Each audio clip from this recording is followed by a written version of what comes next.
Hey guys, welcome back to my channel. If you're just joining me for the first time, my name is Sylvia. I'm a fashion designer, fashion business expert, and mom.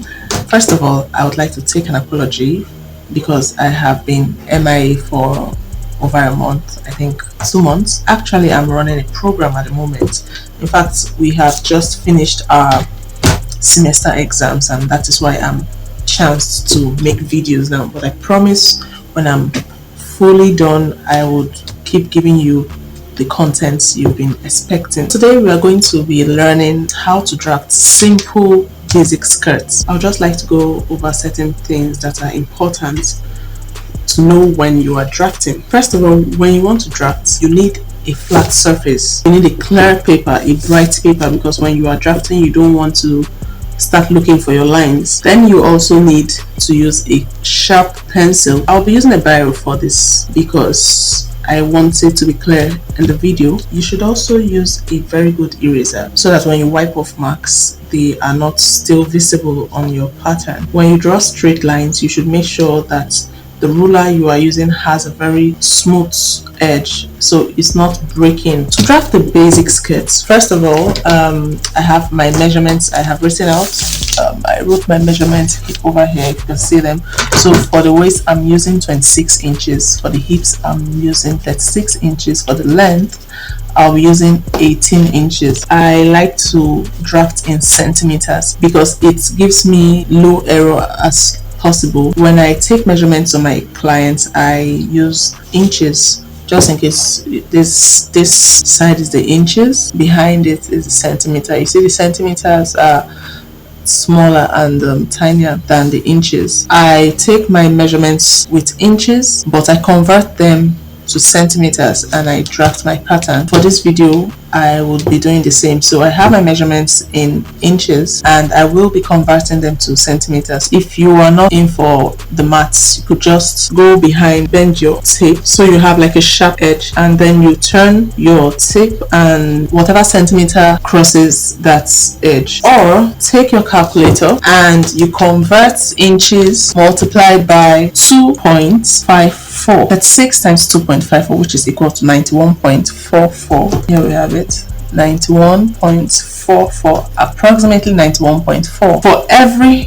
vertical measurements I take, I do not convert them. I just use it as measured because there is actually no need to convert them. The reason why I am converting, like I said before, is because it gives me a very low error percentage, but it's not compulsory. Do what works for you. First things first, when you want to draft anything at all, you always have to draw your vertical and horizontal lines, and I have drawn the vertical and the horizontal lines already. Give maybe 1.5 inches after the edge of your paper, and then you draw your vertical line, then you draw your horizontal line maybe again 1.5 inches after horizontal edge. I mark my length. We're going to mark 18 inches. Mark 18 inches. Then you roll. I would label here as length, and then the top I would label as waist. If you are taking a waist measurement, it's usually the smallest part of your body between your bust and your hips, and this is usually 24 centimeter above the hips. Some people have different body types, but for many people the hip line is 24 centimeters below the waistline. Because of my experience, I'm able to spot a different physique and immediately take the measurement rather than just going with 24 centimeters. If you're not confident of what you are doing, it's best to take the measurements from the waistline. I mark 24 centimeters. So now we'll label this as hips. So now we've gotten the waistline, the hip line, and the length. We have to find out where we're going to place the darts. Now this 24 centimeters is divided into 3 places: 4 centimeter, 10 centimeter, and another 10 centimeter.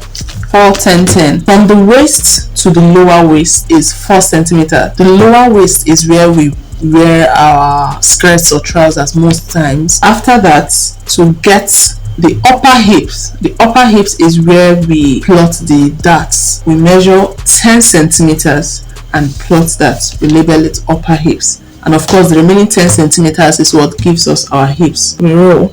So now we have all our measurements complete. Waist, lower waist, upper hips, hips, length. So now we're going to get our dart line. We're going to be using 9 centimeters from the waist. You measure 9 centimeters.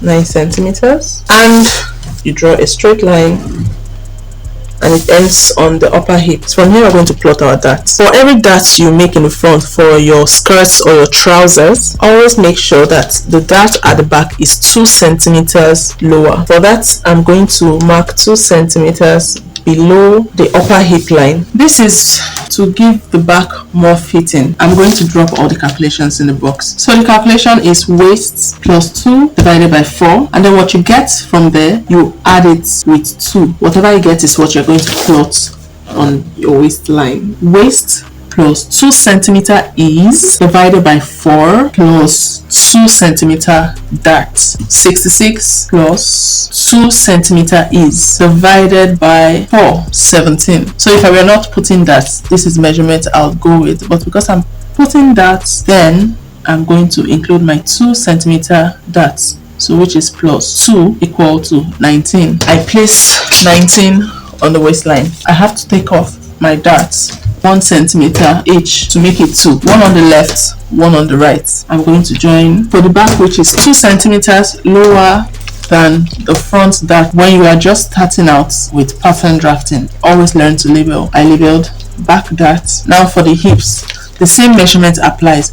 Only difference is you don't put darts on your hips. So our hips is 91.4.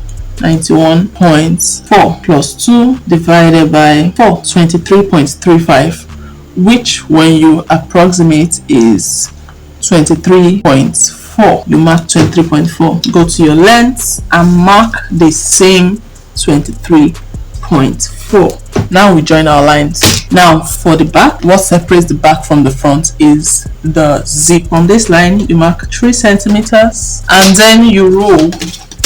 For extra fitting, we would shift it in by 1.5 and join it to the hip line. I place my mark. So basically what I'm doing is taking the 3 centimeters here and moving it in by 1.5. So what we do is we join this to this side of the hips, and we join this to this side of the hips to get our new zip line from the waist to the hips.